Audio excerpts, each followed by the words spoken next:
আসসালামু ভিউয়ার্স, আজ রান্না করব শিং মাছ, টমেটো, দেশি আলু দিয়ে, সিম দিয়ে ঝোল।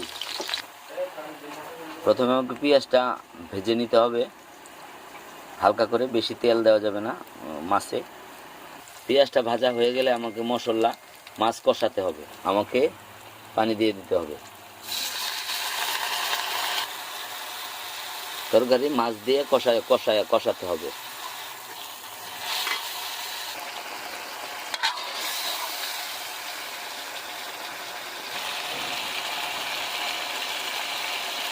তারপর কষানো হয়ে গেলে আমাকে মাছ উঠিয়ে তরকারি দিয়ে কষাতে হবে। মাছ উঠায় কষানো থেকে উঠে আমাকে তরকারি দিয়ে দিতে হবে। আপনার তরকারি 70% হয়ে গেলে ধনেপাতা দিয়ে দিতে হবে। ধনেপাতা দিলেই ঝটপট রেডি হয়ে যাবে শিং মাছের ঝোল। আপনি পরিমাণ মতো ঝোল রেখে নামিয়ে ফেলতে পারবেন, বা ঝটপট রেডি হয়ে গেল শিং মাছের ঝোল। সবাই রান্না শিখবেন, রান্নার পাশে থাকবেন। ধন্যবাদ সবাইকে। আসসালামু আলাইকুম।